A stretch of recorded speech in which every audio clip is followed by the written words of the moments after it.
Hello students, তোমাদের সবাইকে আমাদের চ্যানেলে ওয়েলকাম জানাই। দেখো, আজ আমরা সেকেন্ড সামেটিভ এক্সামের জন্য ক্লাস 6 এর জিওগ্রাফির তোমাদের প্রশ্নবিচিত্রাতে 4th number of school but 1 Raj collegiate school, এই স্কুলের সমস্ত কোশ্চেনের আনসারগুলি আজ আমরা দেখে নেব। ক্লাসটি শুরু করার আগে অবশ্যই বলবো, যারা এখনো পর্যন্ত চ্যানেলটি সাবস্ক্রাইব করোনি তারা অবশ্যই চ্যানেলটি সাবস্ক্রাইব করে নাও এবং পাশে থাকা বেল আইকন প্রেস করে রাখো, যাতে করে আগামী দিনের সমস্ত ভিডিও সবার আগে তোমাদের কাছে পৌঁছে যায়। তাহলে চলো দেরি না করে আজকে ক্লাসটি শুরু করি। আজকে ক্লাসের ফার্স্ট কোশ্চেন দেখো, বেতার তরঙ্গ প্রতিফলিত হয়ে পৃথিবীতে ফিরে আসে যে স্তর থেকে তা হলো থার্মোস্ফিয়ার।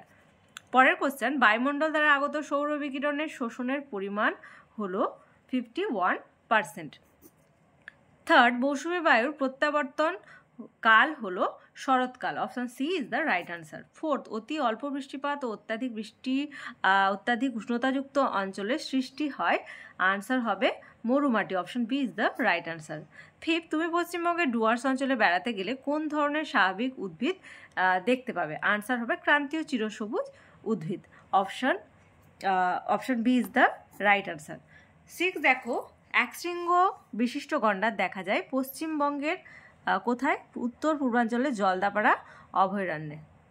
Option C. দুয়ের দাগে দেখো, আন্টার্কটিকা মহাদেশের ড্যাশ হিমবাহ পৃথিবীর দীর্ঘতম হিমবাহ। আনসার হবে যে ল্যাম্বার্ট। তোমরা লিখে নাও। পরেরটি আছে, তাপপ্রবাহের সঙ্গে ধূলিঝড় ড্যাশ নামে পরিচিত। এটি আঁধি নামে পরিচিত।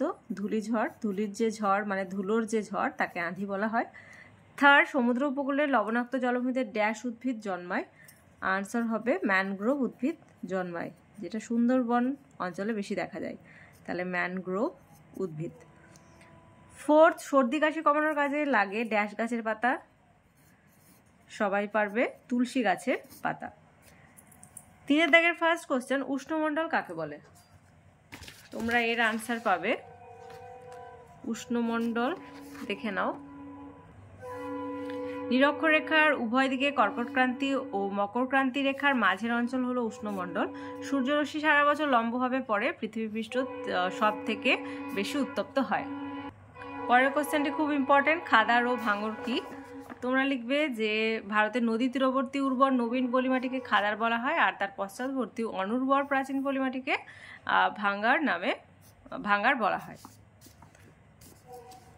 চারের দাগের ফার্স্ট কোশ্চেন, আন্টার্কটিকায় কোনো বড় গাছপালা জন্মায় না কেন?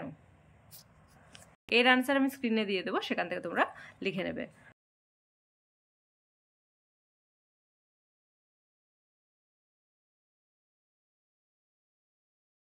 সেকেন্ড, মৌসুমী বায়ুর আগমনকাল সম্পর্কে লেখো। এর আনসার লিখবে, দেখো, মৌসুমী বায়ুর আগমনকাল মে জুন মাসে ভারতের উত্তর পশ্চিম স্থলভাগের দিকে উষ্ণতা ভীষণ বেড়ে যাওয়ায় নিম্নচাপের সৃষ্টি হয়। অপরদিকে বঙ্গোপসাগর ও আরব সাগরের উষ্ণতার তুলনায় কম হয়, সেখানে উচ্চচাপের সৃষ্টি হয়। বলে বঙ্গোপসাগর ও আরব সাগর থেকে জলীয় বাষ্পপূর্ণ বায়ু স্থলভাগের দিকে ছুটে আসে। এই বায়ু হলো দক্ষিণ পশ্চিম মৌসুমী বায়ু। বঙ্গোপসাগর থেকে এই বায়ু উত্তর দিকে প্রবাহিত হয়ে মেঘালয়ের গারো খাসি জয়ন্তিয়া পাহাড়ে বাধা পেয়ে প্রচুর বৃষ্টিপাত ঘটায়। মেঘালয়ের মৌসিনরাম অঞ্চলে এই বায়ুর প্রভাবে পৃথিবীর মধ্যে সবচেয়ে বেশি বৃষ্টিপাত হয়। এই বায়ুর ফলে গোটা পশ্চিমবঙ্গে প্রচুর বৃষ্টিপাত হয়। আরব সাগর থেকে এই বায়ু ভারতে প্রবেশ করে পশ্চিমঘাট পর্বতের পশ্চিম ঢালে প্রচুর বৃষ্টিপাত ঘটায়। পশ্চিমঘাট পর্বতের পূর্ব ঢালে এসে পৌঁছালে জলীয় বাষ্প কমে যাওয়ার জন্য এই বায়ুর প্রভাবে বৃষ্টি কমে যায়। একে বৃষ্টির ছায়া অঞ্চল বলে। পরের কোশ্চেন, 5 দাগের ফার্স্ট, ট্রপোস্ফিয়ারের অবস্থান ও বৈশিষ্ট্য আলোচনা করো। এর আনসার তোমরা পাবে 31 পেজে। দেখো, ট্রপোস্ফিয়ারের অবস্থান, ভূপৃষ্ঠ থেকে ওপরে 16 কিলোমিটার পর্যন্ত যে বায়ুস্তর আছে তার নাম ট্রপোস্ফিয়ার। আর বৈশিষ্ট্যতে লিখবে যে এই বায়ুস্তরে ধুলোর কণা জলকণা থেকে থাকে বলে মেঘ ঝড় বৃষ্টি হয়। পৃথিবীর বিভিন্ন জায়গায় আবহাওয়ার রকমভেদ দেখা যায়। ট্রপোস্ফিয়ারের স্তরে যত উঁচুতে ওঠা যায় তাপমাত্রা তত কমতে থাকে। প্রতি 1000 মিটার উচ্চতায় 6.5 ডিগ্রি সেলসিয়াস হারে তাপমাত্রা কমে। কি বলেছে যে বৈশিষ্ট্য, এগুলোই পয়েন্ট দিয়ে দিয়ে তোমরা লিখবে। ধরো, এটা 1 নাম্বার দিলে এখান থেকে এটা 2 নাম্বার, তারপরে আবার এটা 3 নাম্বার, এইভাবে। আজকে ক্লাসের লাস্ট কোশ্চেন এবং খুব ইম্পর্টেন্ট একটা কোশ্চেন, বিশ্ব উষ্ণায়ন কি? এর প্রভাবগুলি লেখো। এর আনসারটি তোমরা 38 পেজে পাবে।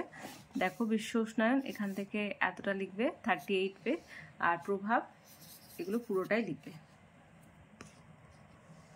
তাহলে আজকে দেখো 4th number of school but 1 Raj collegiate school, এই স্কুলের সমস্ত কোশ্চেন আনসারগুলি দেখে নিলাম। ক্লাসটি ভালো লেগে থাকলে অবশ্যই একটা লাইক দেবে আর ভিডিওটি বন্ধুদের সঙ্গে অনেক অনেক অনেক বেশি করে শেয়ার করবে। আর যারা প্রথমবার এসেছো তারা অবশ্যই চ্যানেলটি সাবস্ক্রাইব করে নিও এবং পাশে থাকা বেল আইকন প্রেস করে রাখবে যাতে করে আগামী দিনের সমস্ত ভিডিও সবার আগে তোমাদের কাছে পৌঁছে যায়। তাহলে এই পর্যন্তই, তোমরা সবাই ভালো থেকো। Thank you.